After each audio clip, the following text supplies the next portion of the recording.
California's Death Valley, one of the most arid regions in the world. 400 million years ago, an enormous river filled this valley, linking it to the distant sea.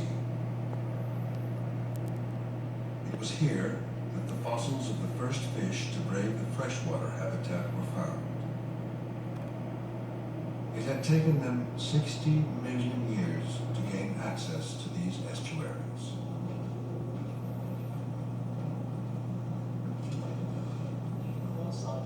The man who discovered the fossil was Dr. David Elliott of Northern Arizona University, a specialist on ancient fish. Rocks against slate.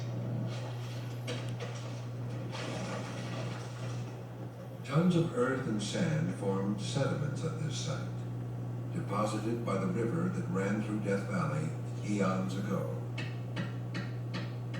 And it is here that Dr. Elliott has been focusing his excavation and research work on ancient freshwater pioneers. Tell what that is. This is a pteraspid, this is a lingulid. And lingulids are rather interesting because they're characteristic of estuarine environments, that is, environments in which freshwater and marine waters are mingling. These are areas of very high nutrients, where you may have large numbers of organisms coming to feed, and we have many pteraspids here. There are also areas that many marine organisms can't get into. They're not able to survive in brackish conditions, and so it may be that pteraspids were protected from some of their possible predators by living in these environments. Freshwater habitats have almost no salt content. A change in salinity can spell instant death for unacclimated marine life. This paramecium thrives in the salty medium of seawater. Breathing saline fluid, it regulates its mineral levels and ejects wastes. Salt-free water is added, changing the balance. In this unfamiliar, hostile freshwater environment, the paramecium takes in water without voiding it, destroying the cell. The now bloated paramecium ruptures and dies.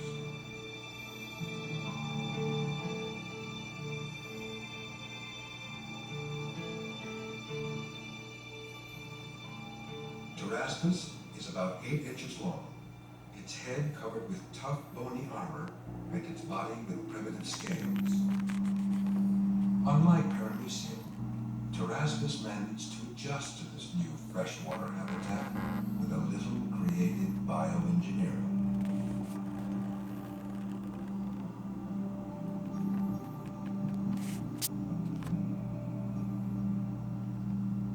The Pteraspid's protective shell prevented water from penetrating the body through its outer layers, but the gills it used to breathe were a weak spot. To balance its system, Pteraspis developed a kidney powerful enough to pump extraneous water from its bloodstream.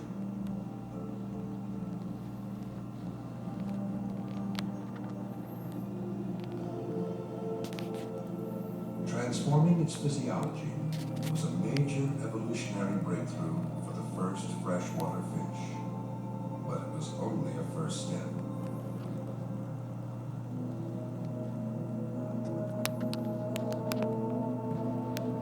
"400 million years ago, life on the river was unfolding. But the freshwater habitat posed new challenges, rapid currents and waterfalls to negotiate.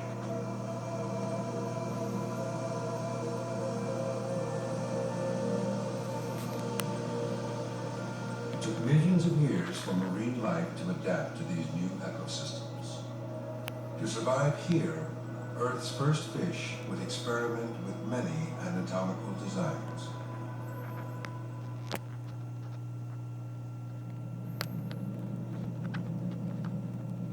Guasha Park lies on northeastern Canada's Gaspé Peninsula. 400 million years ago, this was a tropical region, situated directly under the equator.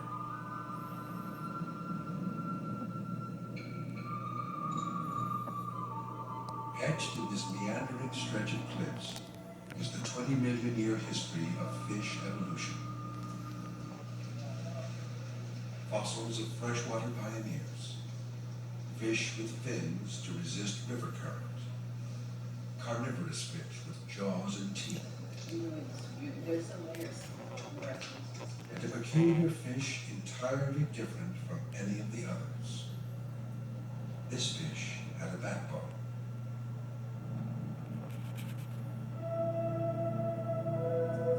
Until now, there were fish with tough exoskeletons, but none with hard bone inside the body.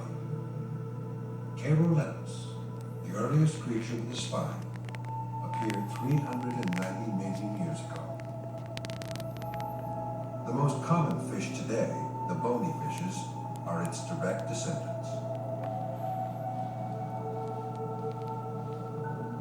Like modern fish, Carolepis was equipped with one pair each of pelvic and pectoral fins.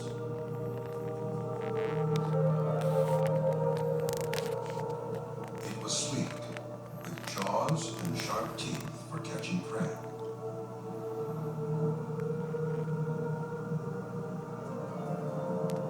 Acquiring a spine, Carolepis developed strong muscles to swim with speed and power.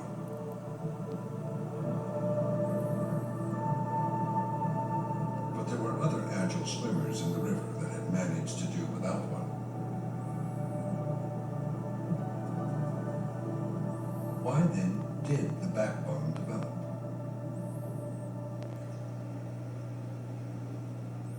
While the sea was rich in minerals essential to life, the river was in short supply.